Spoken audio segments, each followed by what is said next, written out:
menyorot tentang wasiat salah seorang tuan guru yang baru meninggal ya beberapa minggu yang lalu. Tuan guru Haji Saleh bin Musa dari Kedah. Dia punya wasiat banyak di YouTube ya. Boleh nanti balik rumah didengar lagi. Tapi bahasanya bahasa Kedah lah ya. Jadi saya coba menulis apa yang disampaikannya dalam wasiatnya. Yang saya dapati wasiat itu padat ya. Padat. Kalau kita ikut, insya Allah kita akan selamat pada sisi Allah Subhanahu Wa Taala. Wasiatnya diambil dari pendapat seorang ahli tafsir kenamaan, Al-Imam Fakhrul Razi. Wasiatnya berisi pada 3 perkara. Cakap di sini, anna ahammal matalibil insan ayya'rifa khaliqahu fi qadril imkan wa ayya'rifa ma yadurruhu wa ma yanfa'uhu fi hadhihi al-hayati ad-dunyawiyyah wa ayya'rifa ahwalahu ba'dal maut. Ini teks Arabnya. Maksudnya, tugas kita dalam hidup ini ada 3. Ketiga-tiganya ini macam tali berjalin 3 lah yang tak dapat dipisah. Ataupun kadang-kadang orang-orang dulu mengatakan, kalau di kampung zaman dulu ya, tungku 3 sejerangan katanya. Ini orang Minang cakap ni, tungku berkampung dulu tungku itu 3. Kalau buang 1 tak jadi masak. Sekarang orang tak pakai tungku dah, pakai gas sudah ya. Ini istilah Minangkabau nih, tungku 3 sejerangan katanya. Itulah di sini ada 3 benda yang perlu kita capai dalam hidup ini. Kalau tak dapat yang 3 ini, sembahyang tak ada makna, puasa tak ada arti, haji pun tak ada makna juga. Yang 3 itu apa? 1, mengetahui atau mengenal Khaliq. Kita nak salat, tak kenal Khaliq, macam mana mau salat? Kita nak salat, kita nak mencintai rumah Allah, kalau tak cinta, tak kenal Khaliq, macam mana nak datang ke surau? Tak boleh. Kalau dia tak kenal Khaliq, dia tak tahan duduk di surau. Tak tahan. Duduk di rumah tahan dia, duduk di tempat lain tahan. Duduk di rumah Allah tak boleh, karena tak kenal Khaliq. Ma'rifatullah tak ada. Ini penting ya. 1, ma'rifatullah. Cakap apa di sini? Tuntutan dan keperluan utama manusia, 1, agar ia mengenal Khaliq semampunya. Kita kena berusaha setakat yang boleh buat, meningkatkan ilmu kita dari waktu ke waktu semampunya dia. Bahasa Arabnya biqadril imkan, seboleh-bolehnya, karena bertambahlah ilmu kita tentang ma'rifatullah. 1 tu. Yang kedua, mengetahui perkara yang bermanfaat dan berbahaya di dunia ini. Dalam hidup kita ini, sama ada benda itu perlu atau tak perlu. Ke surau perlu, salat perlu, contohnya ya. Dan banyak benda lain yang tak perlu. Jangan buat. Yang ketiga, mengetahui keadaan sesudah mati. Kita kena tahu keadaan kita waktu terbaring di liang lahat nanti, waktu dicabut roh, waktu roh dicabut, macam mana nanti keadaan kita saat roh dicabut. Subhanallah. Dalam Quran ada disebut ya, dalam hadis disebut. Dan kita boleh merancang macam mana kita nak meninggal. Kalau tak dibuat perancangan, macam mana kita nanti terbaring di liang lahat? Kalau tak dibuat usaha, macam mana? Kerja dunia ini apa saja kerja perlu dibuat perancangan dan usaha. Di padang mahsyar nanti kita nak macam mana? Kalau benda ini tidak dirancang, tidak diusahakan, pasti susah saat matinya, pasti susah di alam kubur, di padang mahsyar lagi susah. Ini wasiat Syekh itu ya, 3 benda yang perlu kita ketahui. Pertama, ma'rifatullah. Yang kedua, mengetahui benda yang menguntungkan diri kita dan benda yang mendatangkan kerugian. Yang untung dibuat, yang rugi dijauhi. Yang ketiga, mengetahui perihal kita sesudah mati. Hidup sesudah mati itu lebih lama lagi daripada hidup sekarang. Tidak sampai 1/100 kehidupan akhirat itu hidup dunia ini. 1/1000 pun tak ada, 1/1.000.000 pun tak ada. Kebanyakan manusia dia terintang disebabkan kehidupan sementara ini. Lalu dia tak siap untuk kehidupan sesudah mati.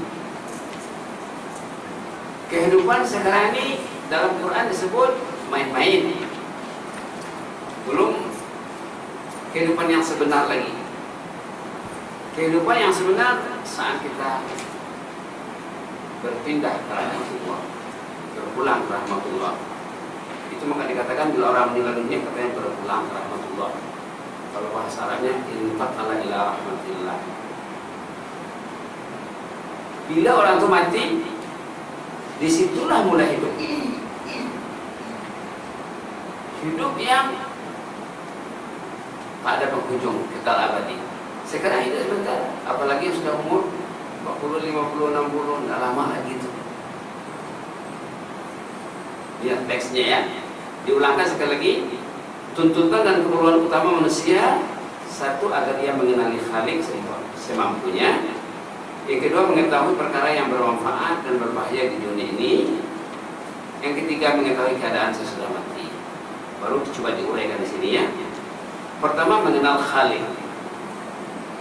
ataupun ma'rifatullah. Mengenal Tuhan yang menjadikan kita sungguh penting sekali.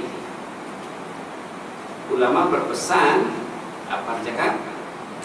Awaluddin ma'rifatullah. Langkah pertama dalam agama ini adalah mengenal Allah. Starting beragama ini mengenal Allah. Kalau dia ma'rifatullahnya mantap, perjalanan agamanya akan lancar. Kalau ma'rifatullahnya bermasalah atau dia tak tahu Allah, tahu tapi dangkal pengetahuannya dan tidak mau menambah, perjalanannya akan terkendala selalu. Subhanallah. Dia cakap penting sekali.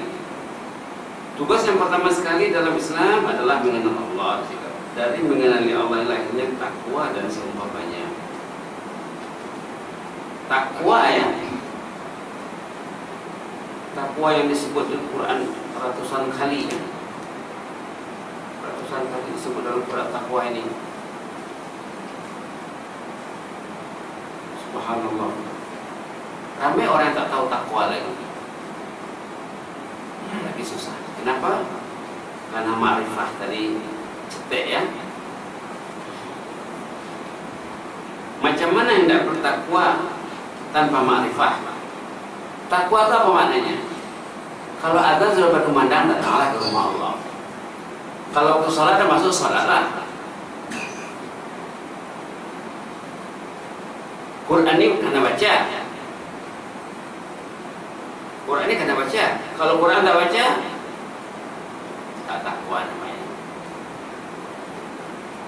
Media elektronik yang melalaikan, handphone dan seumpamanya, jangan dipegang lama-lama. Jangan berinteraksi dengan media ini lama-lama.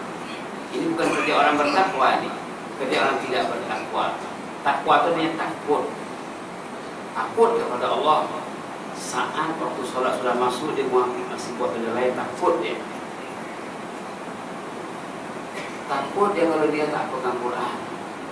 Takut dia kepada sebagai seorang suami, istri tak mengaji di rumah. Ini tanggung jawab suami. Sebagai seorang ayah, dia takut kalau anak-anaknya tidak melaksanakan perintah Allah. Ada kerumusingan. Rasulullah pernah mengingatkan kita ya dalam sabda baginda, "Ana akhwafukum billah." Dalam kalangan kamu, saya lah yang paling takut kepada Allah, kata Rasulullah.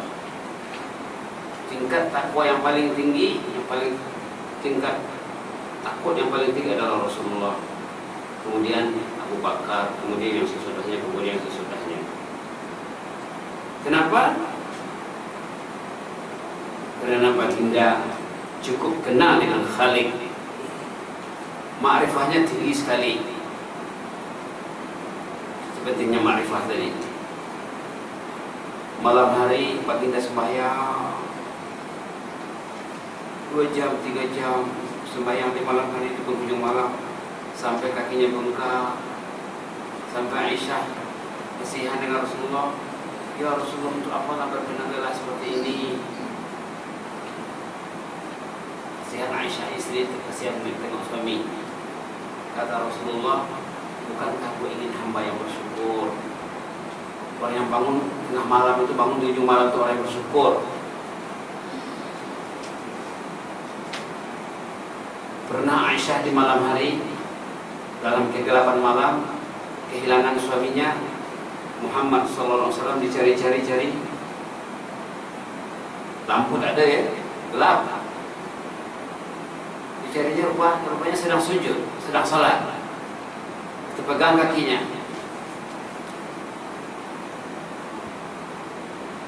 Subhanallah. Waktu Rasulullah sedar bahwa dia sedang dicari oleh si istri, baginda membaca doa supaya didengar oleh istri. A'udzu biridhaka min sakhatik wa bi mu'afatika min 'uqubatik wa a'udzu bika min la uhsi tsana'an 'alaik anta kama asnaita 'ala nafsik. Ini induk segala doa ya. Induk doa nih. Kalau nak buat ceramah, mungkin satu buat ceramah boleh nih. A'udzu biridhaka min sakhatik wa bi mu'afatika min 'uqubatik wa a'udzu bika min la uhsi tsana'an 'alaik anta kama asnaita 'ala nafsik. Inilah dibaca oleh Rasulullah, yang dimasukkan oleh ulama kategori doa tahajudnya, doa sujud waktu tahajud. Subhanallah. Istri prihatinnya, mana suamiku ini? Cari-carinya rupanya sedang sujud dalam kegelapan malam. Kenapa baginda berbenak lelah seperti itu? Allah setiap ujung malam turun melihat orang yang tahajud. Jadi kalau ada ma'rifah, kalau orang itu ada ma'rifah, malu dia tidur. Kalau orang ada ma'rifatullah, malu dia tidur pukul 4, pukul 5. Rasulullah sampai kakinya bengkak. Subhanallah.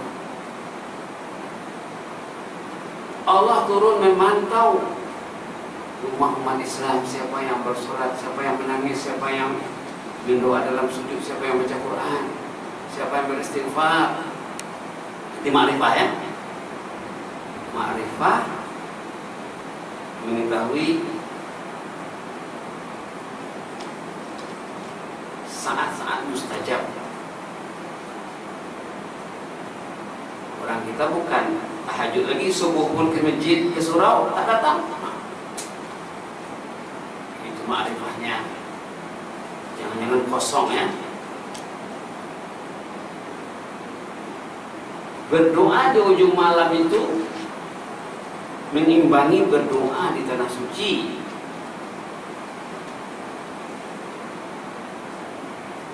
Berdoa di ujung malam mengimbangi berdoa di tanah suci. Sekarang time orang pergi haji. Bila dengar orang haji, kita nak pergi haji rasanya. Ramai dari orang yang pergi haji nak berdoa di Raudhah, nak berdoa di Masjidil Haram Makkah, Makam Ibrahim, Izin Ismail yang muntazam di sekeliling Kaabah. Berdoa di ujung malam tu mengimbangi berdoa di sana. Kalau ada makrifat, kalau tak ada makrifat tidur dia. Tidur. Sebelum tidur dia mengotori mindanya dengan media elektronik dulu. Pegang handphone. Dah kotor mindanya baru tidur. Jangankan tahajud seperti yang cakap tadi, subuh pun tewas. Subuh pun lesap.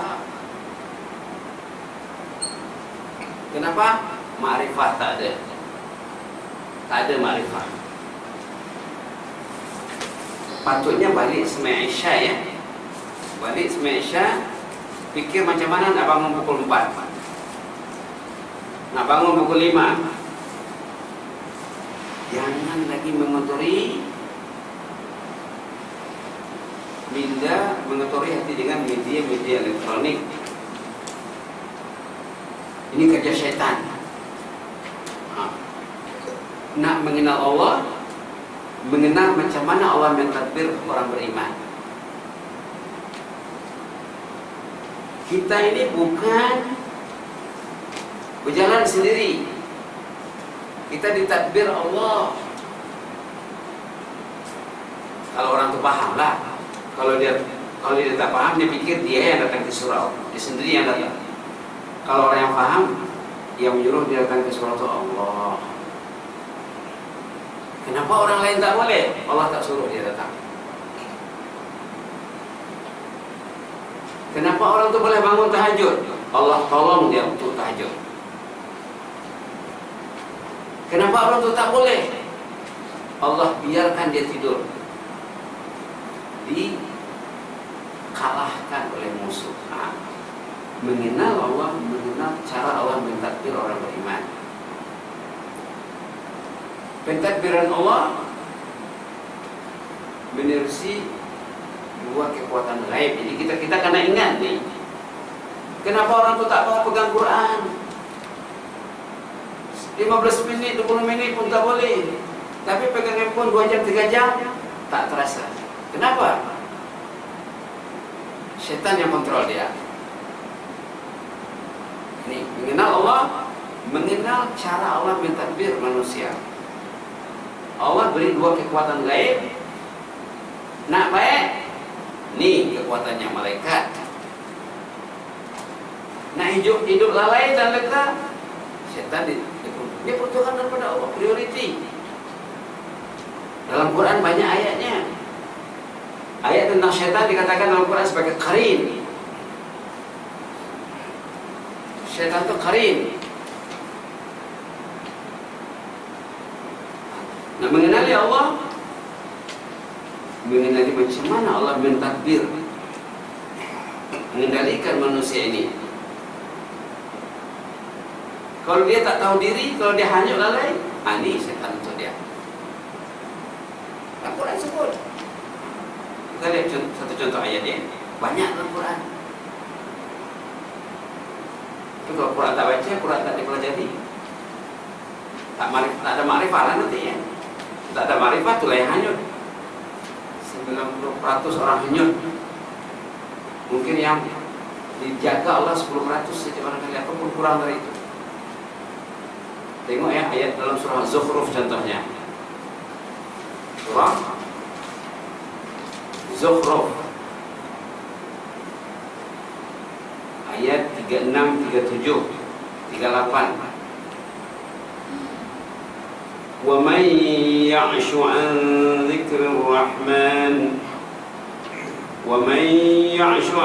ذِكْرِ الرَّحْمَنِ نُقَيِّضْ لَهُ شَيْطَانٌ فَهُوَ لَهُ قَرِينٌ. Siapa yang tak pegang Quran, tak baca Quran, tak buat peruntukan untuk Quran, tak pikir macam mana nak baca Quran, yang dipikirnya macam mana nak pegang handphone saja. Nah, apa jadinya?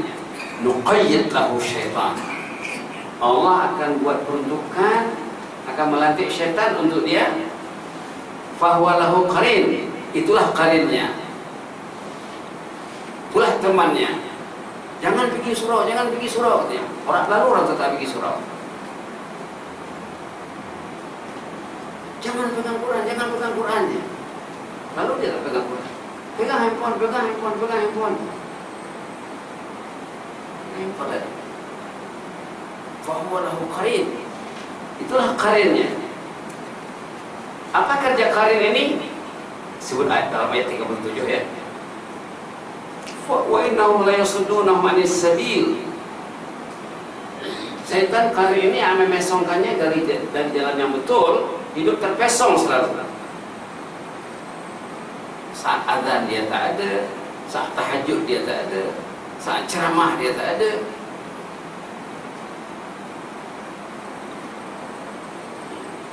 Terpesong, dipesongkan oleh syaitan. Wa yahsabuna annahum muhtadun. Ini penyakit berbahaya sekali. Penghujung ayat ini penyakit sangat berbahaya. Dia menyangka dirinya oke. Ini penyakit. Orang dari gangguan syaitan tadi, orang itu menyangka dirinya oke. Dia tak ada kurang apa. Rumah ada, kereta ada, kerja ada, uang masuk setiap bulan ada. Walaupun tak ke surau, dia tak kurang rasanya. Walaupun tak baca Quran, dia tak merasa kurang. Wa yahsabuna annahum muhtadun. Mereka menduga mereka mendapat hidayah Allah. Nanti bila sudah menghadap Allah di hari akhirat, nanti qarin tadi akan dibawa bersama menghadap Allah. Ingat ya, nanti saat berbangkit setiap manusia akan menghadap Allah, qarinnya akan sama datang. Bila berada di hadapan Allah, orang itu menyesal. Yang Tuhan punya badan menyesal, apa dia cakap? Ya laita baini wa bainaka bu'dal masyriqaini fa bi'sal qarin. Apabila orang menghadap Allah nanti, Tuhan yang punya badan menyesal. Ya laitani, aduhai sekiranya dulu saya dengan kau ni jangan dekat sangat, satu di timur satu di barat, kan bagus kalau jam itu dulu. Fa bi'sal qarin. Ternyata engkau sejelek-jelek teman.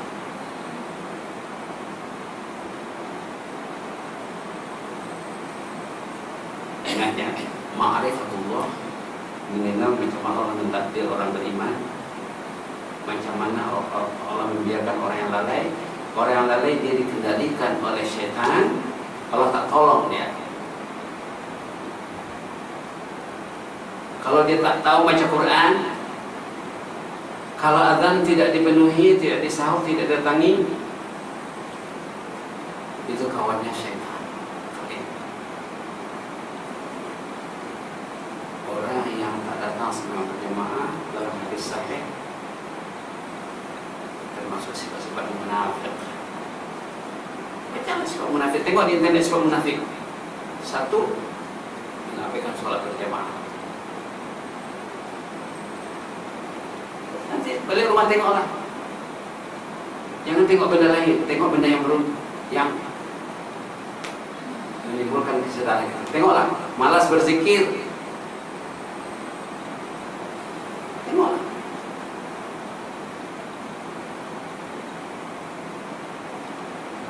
Ma'rifatullah. Step pertama ya. Kalau orang itu ditolong oleh Allah, Allah menentukan malaikat pendampingnya. Bila malaikat mendekati orang itu, setan tak berani dekat. Karena bersama orang itu Allah. Orang yang saleh, orang yang saleh, orang yang taat, malaikat bersamanya, Allah bersamanya, memang setan tak berani dekat. Dalam Quran pun disebut,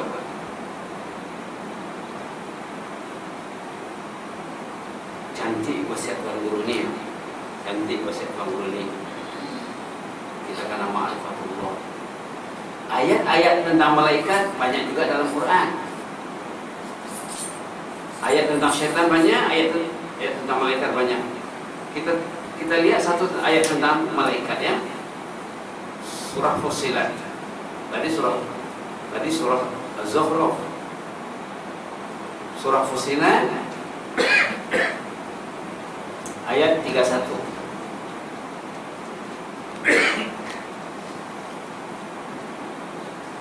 Tengok ya macam mana Allah menceritakan malaikat dalam Quran. Ayat 31 surah Fussilat, yang pangkal ceritanya dari ayat 30. Di sini kisah waktu orang itu bertarung dengan maut. Semua kita akan melaluinya. Masa nak mati, semua kita akan menempuhnya. Dah sebut dalam Quran dah. Orang yang akrab dengan malaikat, malaikat akan menolongnya waktu nak meninggal. Orang yang akrab dengan syaitan, malaikat akan jauh, syaitan akan mengacaukannya waktu nak meninggal. Nanti kau, nanti suami kau lagi tu, dia cakap sama isteri, maka risaulah istrinya. Macam mana yang anak masih kecil ni, katanya, dikacaukan oleh syaitan. Subhanallah. Kalau dia banyak harta, tengok nanti hartamu akan diperebutkan.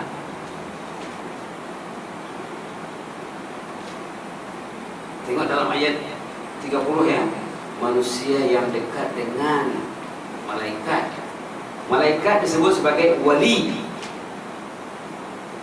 Jadi ada dua istilah Quran kita kena faham. Orang yang akrab dengan syaitan, syaitan itu qarin. Qarin itu yang mendekatinya selalu.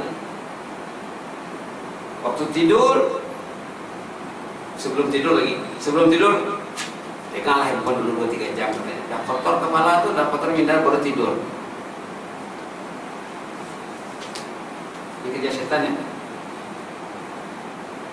Berinteraksi lalu dengan media elektronik, katanya dah kacau, dah keruh kepalanya, dah keruh fikirannya, baru tidur. Kalaupun dia datang sembahyang subuh, tak ada ceria sembahyang subuhnya, tak ada makna.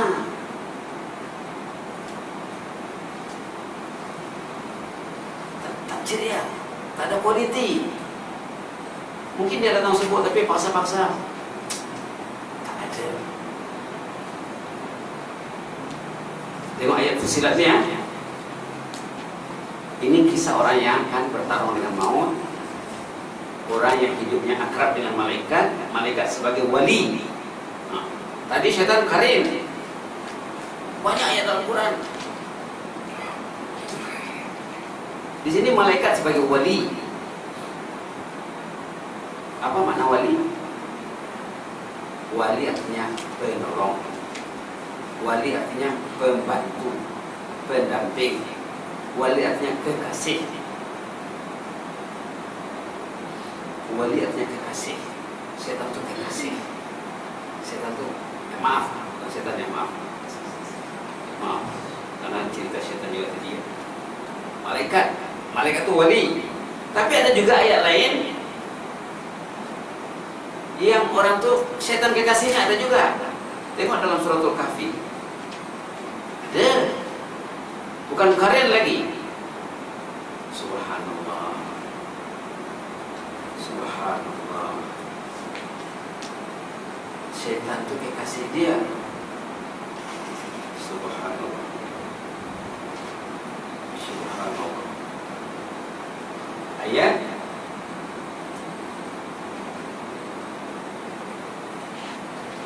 50 surah Kahfi. Orang yang menjadikan syaitan sebagai kekasihnya. Apa tattakhizuna wa zurriyyatahu min wa zurriyyatahu awliya. Awliya. Awliya itu jamak pada wali ya. Wali tunggal, jamaknya awliya. Tak apalah, kita simak ayat yang dalam surah Fussilat ini dulu.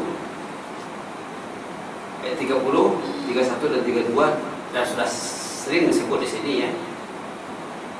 Innal ladzina qalu rabbuna Allah tsumma istaqamu. Orang yang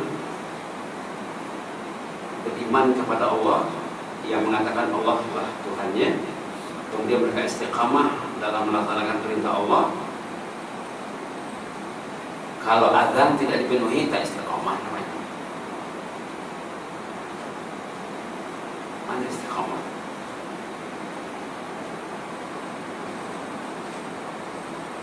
Tak istiqamah. Melencong sana melencong sini namanya itu. Kalau istiqamah itu menempuh jalan yang betul.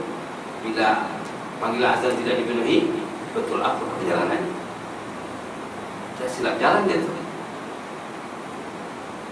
Karena dia dalam hadis tadi tergolong kategori orang munafik. Nauzubillah. Hadis sahih. Hadis sahih. Orang yang percaya kepada Allah, yang berikrar Rabbuna Allah, Tuhannya adalah Allah, tsumma istaqamu, kemudian dia istiqamah, tatanazzalu alaihimul malaikah, malaikat akan datang mendekatinya waktu ruhnya akan dicabut. Allah takhafu wa la tahzanu. Malaikat ini datang menghibur orang yang nak mati tadi. Jangan takut Tuhan, jangan takut Tuhan, jangan sedih meninggalkan anak istri, jangan sedih meninggalkan rumah, kediaman, kendaraan, apa benda. Wa absyiru bil jannah. Tuhan sekarang pastinya gembira. Sekarang confirm sudah dapat surga. Orang yang taat meninggal dunia, sebut dalam hadis lain, bila dia telah meninggal, dia nak cepat masuk kubur. Dia tak mau duduk kat rumah dah. Cepat sikit, dia nak cepat. Kalau orang yang lalai meninggal dunia, bila mau diantar ke kubur, risau dia. Kemana mau dibawa saya ni? Dia telah dalam keranda di atas van. Kemana mau diantar saya ni? Nantar Sungai Tangkas ke? Tak ada ke tempat lain. Takut saya ni duduk di sana ni. Sebut dalam hadis. Ini berkenaan dengan poin nomor 3 nanti ini. Mengetahui keadaan sesudah mati. Kewajiban ketiga, mengetahui keadaan sudah mati. Kita nak macam mana? Nak happy? Nak cepat masuk kubur? Ini nomor 3. Cantik wasiat ni.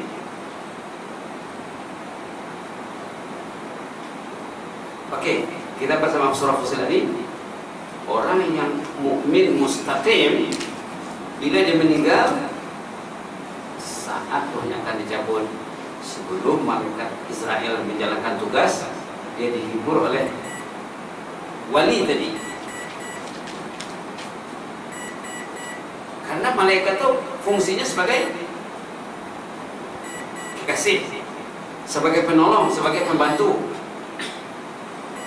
Cakap apa di sini? La takhafu, jangan takut. Wa la tahzanu, jangan sedih. Wa absyiru bil jannah, gembiralah, surga sudah di tangan Anda.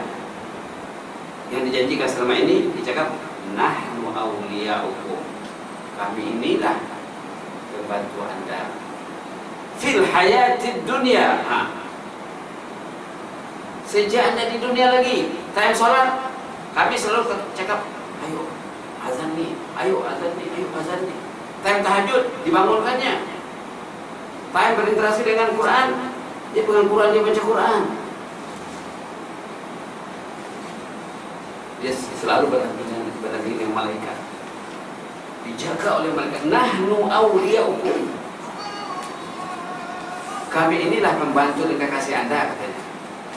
Fil hayatid dunya, sejak Anda hidup di dunia lagi, wa fil akhirah, dan di era akhirat juga. Dalam tafsirnya, di dalam kubur juga malaikat akan mendampingi orang tuh di padang mahsyar juga sampai ke surga. Begini Allah mentadbir ya. Kalau dia orang itu menganggap dia seorang saja, dia tak faham ma'rifatullah. Orang itu bukan seorang. Allah memberi dua peruntukan baik. Nak baik di malaikat walinya. Tak nak baik, sesuka hatinya saja, hidup sesuka hatinya. Nak datang suruh datang, tak datang. Ada mu datang. Dan tidak bermasalah. Orang yang tak datang ke surau, tapi dia tidak menganggap salah, nah ini kerja setan. Cakap tadi, ayat surah Zukhruf tadi, wa yahsabuna annahum muhtadun. Dianggap dia okey. Orang dulu ya, bila malam hari dia tak mengaji Quran, maka pagi hari dia menangis.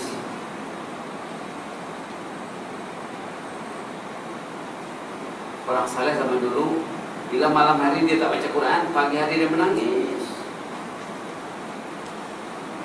Dulu dah pernah disebut ceritanya di sini ya, jemaah yang pergi melawat ke rumah sahabatnya di pagi hari, didapatinya orang yang dilawat ini menangis. Teruk lah tu ya. Orang datang melawat pun dia masih menangis. Maknanya hebat. Tangisannya tu hebat. Orang kita paling-paling bila ada orang datang, dia berhenti menangis. Tak nangis lagi. Maknanya sedihnya. Subhanallah, macam mana ya? Datang orang melawat ke rumah, yang melawat ni menangis. Ditanya oleh yang pelawat tu, kenapa encik menangis? Adakah encik baru mendengar berita keluarga, ada keluarga yang tersayang meninggal? Dia cakap tak ada. Tak ada yang meninggal, semuanya okey. Sihat belaka, sihat walafiat. Jadi pasal apa encik menangis ni? Adakah encik sakit? Orang lain tak tahu gejala-gejala penyakit yang encik alami? Tak, saya sihat. Tapi penderitaan yang saya alami ini lebih teruk daripada sakit yang paling teruk. Lebih sedih daripada kematian orang yang tersayang dalam hidup. Apa masalah encik sebenarnya? Tadi malam saya tak baca Quran. Allah marah sama saya. Allah murka. Saya terdinding, saya terhijab dari rahmat Allah. Orang yang tak baca Quran itu terdinding dan terhijab. Orang yang tak tahajud terhijab. Yang tak datang salat berjamaah itu terdinding. Allah tak suka orang tu datang ke rumahnya. Ini tak usah datang. Ini rumah ini tak payah datang. Rumah ini tak payah datang. Rumah ini datanglah, tapi kadang absen juga. Kali-sekali datanglah, tapi lebih banyak absen daripada datang. Kalau orang itu dikasih Allah, kalau tidak terhijab, tidak terdinding, subhanallah. Zaman dulunya yang sakit pun datang ke masjid, dipapah, dipimpin oleh anaknya, oleh menantunya, orang sakit. Subhanallah. Subhanallah. Ma'rifah ini penting ya. Ma'rifah ini penting. Kalau tak ada ma'rifah, tak ada motivasi. Tak ada motivasi, tak terangsang ya. Begitulah. Kewajiban pertama tadi ma'rifatullah. Ma'rifatullah itu luas.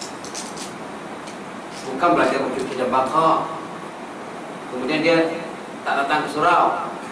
Tiba-tiba 20 mahir dia, perukunan dia lancar, tapi semua subuh tak ada, tahajud tak bangun. Tak ma'rifah namanya. La haula wala quwwata illa billah.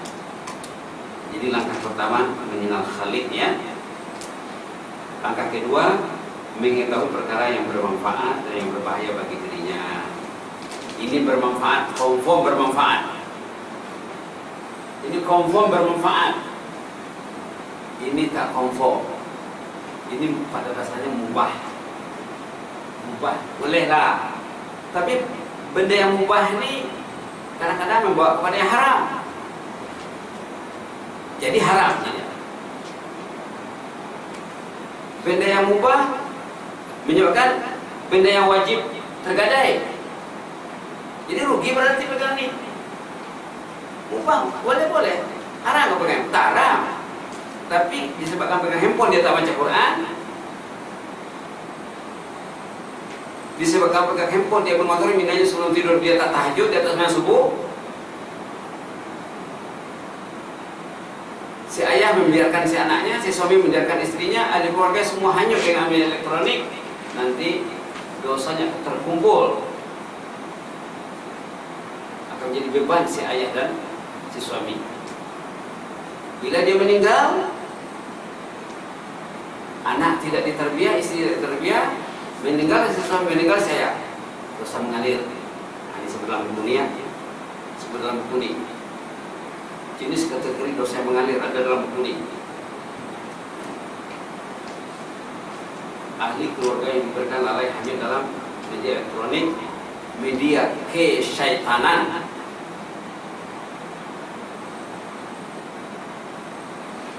Zaman dulu ya, zaman belum banyak handphone lagi, masih orang menggunakan kotak ya, kotak syaitan tuh.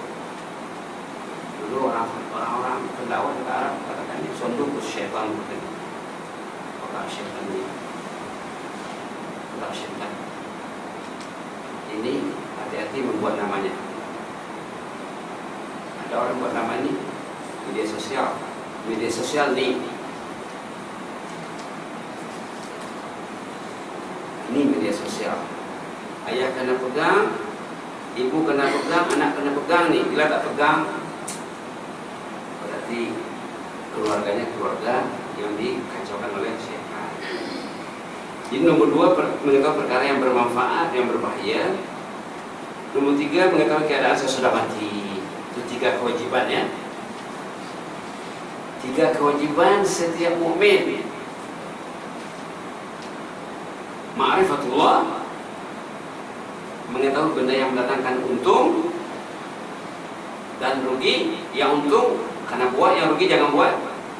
Yang ketiga, macam mana kalau saya mati nanti? Apa jadinya? Kalau dia tak tahu perihal dia sudah mati, tak bersiap-siap, matinya pasti susah. Mana ada kita menghadapi perkara tak bersiap? Kita nak balik kampung saja, nak balik Kelantan, nak balik utara, nak balik selatan, dia bisa siap dulu 2-3 hari sebelum dia balik raya, dia siap dulu. Ini yang menempuh perjalanan yang tidak akan balik lagi,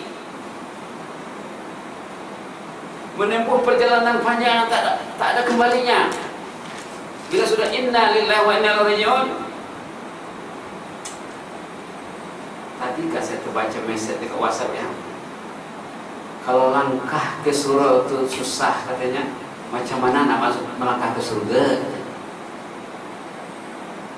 Ada saya baca 74 orang tahu. Kalau langkahmu ke surga itu berat, melangkah ke rumah Allah itu susah, pasti jalan ke surga itu bersemak belukar, beronak duri. Kalau duduk dalam majlis ilmu itu susah, kadang-kadang orang ibarat duduk di atas ranjau, di atas duri. Padahal ini dalam hadis dikatakan, siapa yang rajin mendengar majelis ilmu nanti lancar jalan ke surga. Man salaka tariqan yaltamisu fi ilman sahalallahu lahu bihi tariqan ila jannah. Hadis itu bermaksud siapa yang rajin belajar, rajin duduk di majelis ilmu, di tazkirah, kuliah, nanti mulus jalan ke surga. Berarti kalau tak pernah dengar tazkirah, jarang mendengar ceramah, berarti susah nanti jalannya. Begitulah yang kita tak dapat simak depan belakang nih, pengajaran kita lagi banyak belakang nih. Intinya 3 saja tadi ya. Tuan guru kita ini berpesan, pesannya diambil pada tafsir Imam Fakhrul Razi, diambil. Saya coba dicari di internet, saya terjumpa dalam tafsir Fakhrul Razi. Dia menyampaikan pesan ulama tafsir yang terkenal Imam Fakhrul Razi bahwa setiap manusia ada 3 kewajiban asas. Tak ada maknanya sembahyang tuh kalau dia tak buat yang 3 ini. Haji, umrah, puasa semua, zakat tak akan bermakna kalau yang 3 ini tak buat. Satu, ma'rifatullah, ini panjang ceritanya, nak sebut sekejap aja, tapi panjang ceritanya. Yang kedua, mengetahui benda yang mendatangkan untung dan buat, mesti buat ya, benda yang menguntungkan akan buat. Begitu benda yang merugikan jangan buat. Yang ketiga, mengatur strategi macam mana kita nanti kalau kita mati. Saya dah cakap tadi dah, dalam hadis sahih dikatakan bila orang saleh meninggal dunia, katanya subhanallah, orang saleh meninggal dunia, kalau yang meninggal itu suami, istrinya mengirim pahala hari-hari otomatis, anak-anaknya mengantar pahala hari-hari, karena dia sudah terbiah keluarganya. Dia sudah mati, pahala masih hidup. Orang yang jahat meninggal, orang yang lalai, dia sudah mati, dosa masih hidup.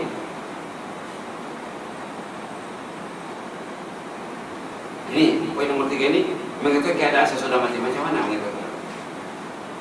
Kita dalam hidup ini bukan hanya digalakkan mengumpul pahala banyak-banyak, ya betul. Tapi yang paling penting lagi, macam mana supaya kita waktu kita meninggal nanti pahala kita jalan terus. Aset kita berpanjangan, bertambah. Nah, ini dia nomor 3 ini. Kebanyakan manusia yang lengah dan lalai, yang tak buat perancangan, yang tak buat usaha, bila dia meninggal, bebanan dosa bertambah jadi melalui ahli keluarga, terutamanya ya. Kalau dia sebagai seorang pemimpin, melalui rakyat dia lah. Kalau dia sebagai seorang ketua, melalui orang yang mengikut cara hidup dia. Begitulah ya. Mudah-mudahan Allah beri rahmat kita, sehingga perbincangan ini akan dibincang lagi nanti ya. Habis nih, habis. Yang jelas tadi ma'rifatullah, mengenal Allah, macam mana Allah mentadbir. Rupanya saya ini didampingi oleh Allah, saya ini didampingi oleh malaikat kalau saya berbuat taat. Kalau saya lengah dan lalai, Allah memperuntukkan musuh yang mengendalikan saya. Kalau saya orang yang taat, yang mengendalikan saya adalah wali. Wali itu artinya kekasih, penolong dan pembantu, yaitu malaikat. Malaikat akan bersama kita waktu kita di dunia, waktu kita tidur, waktu kita bangun. Kalau subuh terlambat, bukan malaikat kawannya. Kalau azan tidak dipenuhi, bukan malaikat kawannya. Kalau Quran tak baca, bukan malaikat kawannya. Ingat tuh, bukan malaikat kawannya. Malaikat mesti pegang Quran. Subhanallah. Begitu ya. Berdoa kita kepada Allah, semoga Allah menambah makrifat kita ya, menambah ilmu kita sehari-hari. Kata orang-orang yang bijak pandai, kalau berlalu satu hari kalau ilmu tak bertambah, berarti kita rugi. Pintu kubur semakin dekat, liang lahat semakin dekat, Kalau tak, kita perlu menyisingkan lengan baju, kata orang yang kita perlu bergiat, kita perlu berusaha dengan gigih, insya Allah. Kalau orang itu berusaha dengan gigih, Allah akan bantu, pasti dibantu Allah. Tapi kalau orang itu masih berlengah-lengah, Allah akan berlepas tangan. Jadi ada 2 pilihan, sama ada kita yang meminta Allah membantu kita, ataupun nanti Allah berlepas tangan, malah orang itu diserahkannya kepada musuh. Na'udzubillah. Mudah-mudahan jangan begitu ya. Mudah-mudahan kita selalu bersama Allah, bersama malaikat Allah, bersama orang yang saleh, untuk mendekatkan diri kita kepada Allah, agar kita dijaga Allah, hidup mati kita dengan Allah. sebagai penutup di sebuah satu hadis Rasulullah SAW yang bermaksud siapa yang ringan langkahnya datang ke rumah Allah memenuhi panggilan azan katanya, dan suka duduk di rumah Allah, selesa duduk di rumah Allah, itulah syarat-syaratnya orang yang akan dijaga Allah hidup matinya. Dalam bahasa Arab dikatakan asya bi khair mata bi khair, hidup mati orang yang dijaga Allah. Mustahil Allah tidak menjaga orang yang subuh datang zuhur asar maghrib isya dia datang ke rumah Allah, tahu-tahu nanti bila meninggal Allah pada pasangan. Itu mustahil, tidak mungkin, tidak mungkin ya. Itu maksudnya subhanallah, subhanallah, subhanallah. Tidak mungkin Allah tidak menjaga aku. Karena Allah sudah membimbing aku untuk datang mencintai rumahnya, memenuhi panggilan azan yang merupakan panggilan ilahi. Panggilan azan itu adalah panggilan Allah ya. Yang memanggil itu Allah sebenarnya, walaupun melalui suara manusia, tapi itu adalah bahasa Melayu pun panggilan ilahi ya. Bahasa Melayu pun panggilan cantik, bahasa Melayu panggilan ilahi kan. Tiada panggilan sepenting panggilan ilahi. Kalau itulah dapat kita realisasikan, dapat kita terapkan dalam hidup. Mudah-mudahan hidup kita akan dijaga Allah Subhanahu Wa Taala. Aku lupa lihat wa astagfirullahaladzim. Bismillahirrahmanirrahim. Alhamdulillahirrahmanirrahim. Salatu wassalamu ala asyrafil mursalin wa ala alihi ajma'in. Wa mazidna wa la tanqusna. Wa mazidna wa la tanqusna. Wa mazidna wa la tanqusna. Wa akrimna wa la tuhinna. Wa a'tina wa la tahrimna. Wa asirna wa la tu'sir alaina. Wa aqina wa arda'na ya karim. Subhana rabbika rabbil izzati amma yasifun. Wa salamun ala al-mursalin. Alhamdulillahirabbil alamin.